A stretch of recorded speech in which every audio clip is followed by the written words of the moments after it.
Hey guys, what's going on? It is Game Addicts here, and today we are going to be going over the operator leaks that have been coming over the Rainbow Six Siege subreddit over the past couple days, ever since the technical test servers went live, and people have been doing a little bit of data mining, giving us some hints, dropping a little bit of info here and there, and letting us dissect and speculate from there on out.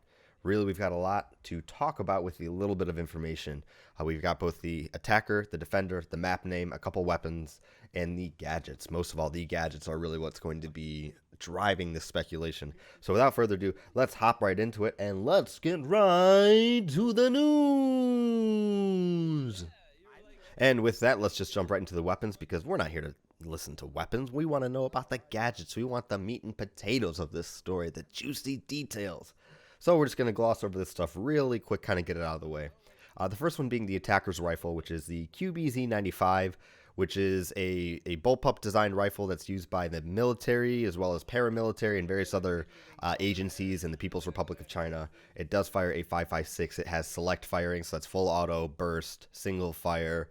It should have the full range of attachments that we're used to. That's all the sights, all of the attachments for the muzzle.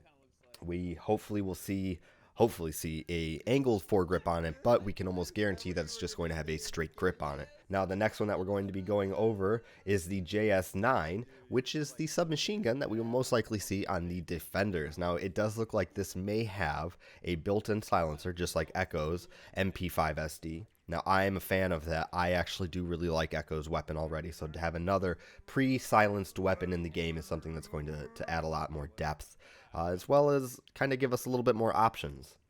Now, even if it doesn't come pre-silenced, I think we'll all be okay with that since we're pretty used to customizing our SMGs all the way we want already, whether we want compensator, flash hider, silencer, muzzle brake, ACOG, holographic. What else do we got? We got the red dot, although personally, I don't think that this one will be coming with the ACOG, guys. Ubisoft has been stingy on giving Defenders ACOGs since they took our precious smoke ACOG away.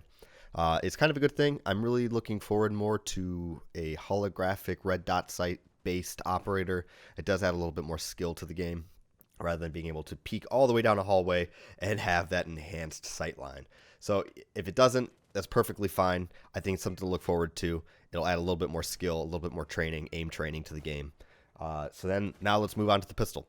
The pistol is going to be a CF07, which is the standardized pistol across basically the police, the military, and all the People's Republic of China. It's just a standard double action, 9mm polymer framed pistol. So expect nothing fancy. Hopefully it will just have some nice sights on it. We've seen that the DLC ops generally have the better pistol sights. Easier to use, cleaner sight lines, and they just feel better. The only one that may be argued against is the Desert Eagle, since that thing is a beast and it rips and it's a little bit harder to control. But I expect that this CF07 is going to be a nice compact size pistol that's going to be quick firing, pretty damn accurate, and take out ops really easily. And now moving on to the meat and potatoes of the story, something that I think we're really looking forward to, and that's the operator names and their gadget abilities. First up, we're going to have Dazzler. Not much given on male or female, although I could potentially see this being a female operator just with the name. Again, that's just pure speculation on my part.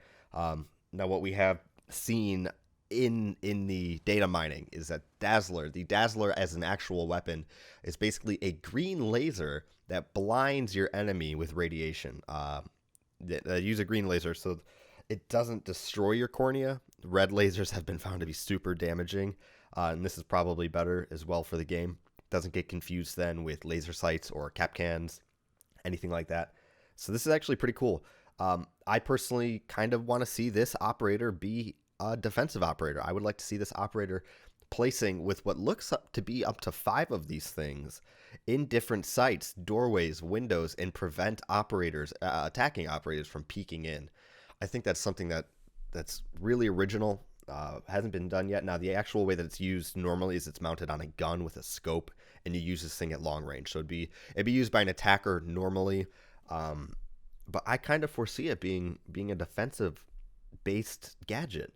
Now, the other one, Caltrop, right? So Caltrop, really interesting thing. Now, some of you may be a little too young to know what the game Jax is, but they're essentially jacks that are spiked. They are meant to slow down. Normally it was cavalry, elephants, but also human troops. So essentially, these were just spikes that you put in the road that people or animals would step on and hurt the hell out of you. It would maim you. It would slow you down. It would basically cause your entire troops to stop marching forward. So this is absolutely a defensive-based weapon, which could be used in the same fashion as barbed wire, except you can't melee it away. It would do damage like a bandit trap, but you can't shoot it or melee. You'd have to use explosives to get rid of these things that are placed all over the ground. So that's one option. It's basically going to be used as a funneling system for defenders, or it can be used in the same fashion from attackers, that it's going to be used like a barbed wire. So instead of having the claymore, which is much easier to see, you have these nice bright red lasers behind each corner, you're going to have the attackers placing down this little tiny field of basically barbed wire for defenders. So it will damage them, it will slow them down. They have to use an explosive, whether it be impact grenade or it could be the C4 charge, but they have to use something to blow these things away. So I kind of foresee it being an attacker-based thing.